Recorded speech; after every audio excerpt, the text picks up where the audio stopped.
been telling me that I look gorgeous. They think I'm a pro, and I feel like a baby in the industry. So it's so surreal for me because this is the Mecca, the thing I've been watching and pumping iron all these years. I'm grateful. It's amazing.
And I'm a kid and I'm just playing, so time flies when you have fun, right?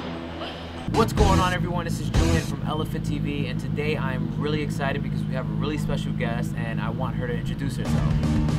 Hi, I am Fanny Sverkström. You're probably never gonna pronounce or remember that, but it's a Swedish name because I'm from Sweden. I'm a 23-year-old girl who moved here to LA 7 months ago. Yeah. So I saw her in the gym. This is the story. This is the way it went down. I saw her in the gym. I thought she had an amazing physique, and one thing that's really different about her and most of the other girls that I see in the gym who are either competing or just working out for a better physique, she always has like a hat on, and she reminds me of the horses that you see in Central Park when they have the blinders on.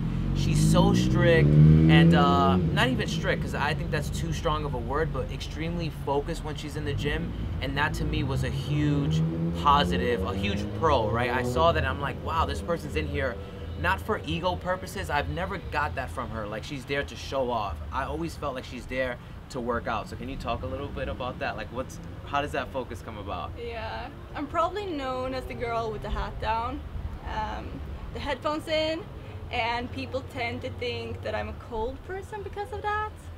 I usually say I'm a lot nicer than I look when I work out, because when I'm in the gym, it's my therapy, it's my sanctuary, and I'm there to work out. I'm there to train, so I'm very focused and I like it intense, short breaks, and I'm not saying that you can't have a conversation in the gym, but I prefer having my workouts just intensely and focused throughout, because that's when I gain most from it. That's the part of the training that I truly love and enjoy. So that's probably why I can seem a little bit too focused, because I love talking to people and I get so much love from the people in Gold's Gym, but I do want to train without being disturbed too much. So it's just small signals to have the hat down low and the headphones in, and then we can talk afterwards. Right. When you're in there, you're there for a purpose. You know what I mean? It's not really a social hangout, which is I can do that after. Right. And to those of you who work out, Or if you ever see people in the gym working out and talking, don't get mad at them. You know what I mean? Like, I always rather people talk inside of a gym than talk inside of a bar or whatever the case may be, because at least they're in a really good environment. But at least what you can do your part and just focus and do you. But what are you listening to when you have your headphones on? I either listen to podcasts. I'm a science lover. Wow. And I love studies, so I have different Swedish podcasts actually about the most recent studies in training and nutrition and health in general. But sometimes I'll also just listen to music to get pumped up. It's different depending on what I'm training and my mood. Is there something that interesting that you've learned on a podcast recently that stuck with you? Recently, well, I learn things all the time. I'm very humble about the fact that even though I have a lot of knowledge, I'm never fully learned. So I always want to build a big and wide perspective of training, health, nutrition, because there's so much information on the internet and going around in the gyms between people. It's very important to understand what is true and what is not true and what is half true. How does somebody go about that? Like you said, there's just so much information out there. What's a simple way you can help somebody? You know, when they feel like, oh my gosh, she told me this, he told me this, I'm stuck. You know, I'm not going to do anything now because I just don't know what to follow. Would you say there's just a rule moving forward that they can follow? The best rule is to question the things you read and to understand that anybody can post things online and to understand that everybody is an individual. So it's a horrible answer, but the answer is that everything is much more complicated than we think. And take fad diets. If one of them would have worked, there wouldn't have been 1,000 others, right? Because then we would have been fit and in shape and effortlessly feeling super. Right. But they're fad diets for a reason. People want quick fixes. So the industry is taking advantage of that, and they provide quick fixes that don't give long-lasting results. So to question the things you read is my number one advice, and to actually talk to professionals that has a good base of knowledge, education, and who goes by more scientific proof and studies rather than the biggest guy in the gym right. who just looks good, but we don't know that much about his actual knowledge. Right. It's a horrible answer. I know that because No. it's frustrating. It's you such want a great straight answer. answers, but the answer is that it's usually more complicated because it is. That is such a great answer. One thing I would say, I'm gonna repeat it. You know what I mean? It's just like when somebody gives you, oh, you either got to do option A or option B. She's telling you, say, what about option C? What about option D? And also, just when you're seeking information from somebody, most of the time we do that with people we know, and they don't really know what we're asking about, right? They're not experts in that field. So just try to get somebody who actually has some sort of history and experience on that field before you commit to the advice that they give you. I think that's what she's trying to say, and I think that's an amazing answer. She's saying it's not a good answer. That's an amazing answer. Yeah. Do think about if the person or the company tries to sell something. Are they trying to sell you a product, or are they trying to gain money by the thing that they're stating? Because that also gives away a lot about whether or not it is true. That's also very good advice, because once you look at that, you can take away a lot of the myths out there and feel like, okay, I know better now. And yeah, like I said, get a wide perspective, because it's usually half-truths. A little bit of what they're saying is true, but not to the full extent that they are pushing it to sell the product, for an example. Right, that's a really good point. Just always asking, what do you have at stake, right? By you telling me this, what do you have to gain?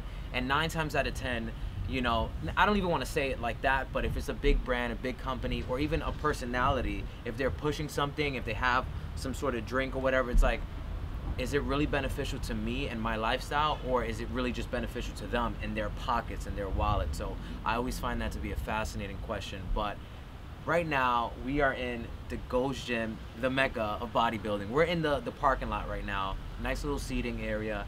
I love this gym from the bottom of my heart. I love everything about this gym.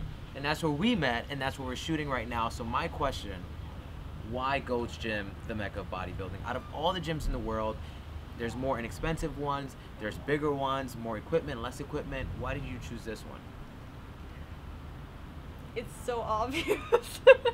No, but Gold's Gym, I mean, back when I started lifting in Sweden, me and my friends watched Pumping Iron. What? So many times. I can't even, I watched it millions of times, and I love it, and I'm in love with the mentality and the personality of the young Arnold, and just the vibe that Pumping Iron was the introduction to a more insight of bodybuilding, letting people know what bodybuilding is, right, and that it's more than just meatheads in the gym trying to pump up to look a certain way.